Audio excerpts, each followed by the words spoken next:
ప్రైవేటీకరణ అనేది తప్పనిసరి. కారణం ఏంటంటే సెంట్రల్ గవర్నమెంట్ సబ్సిడీ ఇస్తుంది.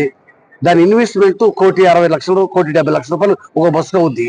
ఇవాళ ఆర్టీసీ కానీ ప్రభుత్వం కానీ కొనుగోలు చేయడం కన్నా దాని ప్రైవేట్ ఆపరేటర్స్కి ఇస్తే వాళ్ళు ఇన్వెస్ట్మెంట్ చేసి వాళ్ళు ఈ బస్సులను బాడీ బిల్డింగ్ చేసుకుని వాళ్ళు ఆపరేట్ చేస్తే మాకు ఆర్టీసీకి అదనం భారం తగ్గుతుంది.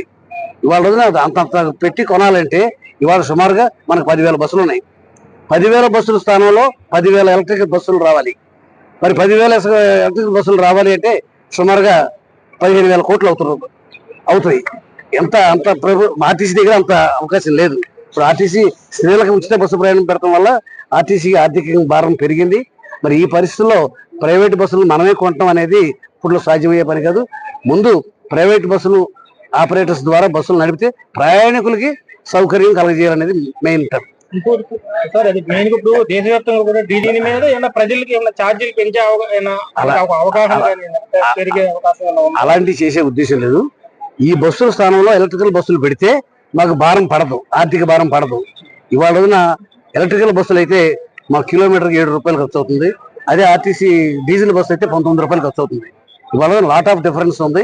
ఎలక్ట్రికల్ బస్సుల వల్ల వాతావరణ కాలుష్యం లేకుండా ఉంటుంది, ఆదాయం కూడా.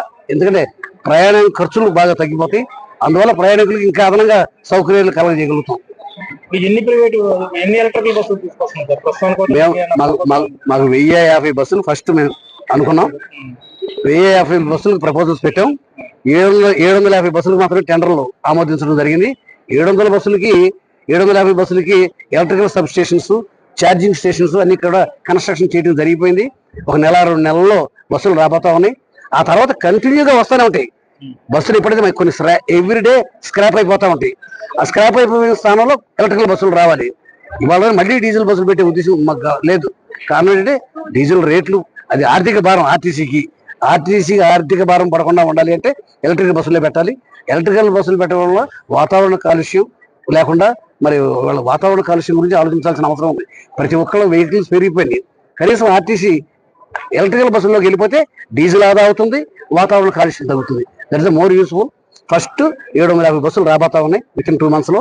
దాన్ని పెట్టిన తర్వాత మళ్ళీ ఎవ్రీ ఇయర్ ఎలక్ట్రికల్ బస్సులతోనే స్క్రాప్ అయిపోయిన బస్సుల స్థానంలో ఎలక్ట్రికల్ బస్సులు వస్తాయి. ప్రతి ఒక్కరూ తప్పనిసరిగా యూట్యూబ్లోకి వెళ్ళి కడప వార్తను లైక్ చేయండి, సబ్స్క్రైబ్ చేయండి. ఇట్లు మీ జి రమణయ్య, ఎడిటర్, కడప వార్త.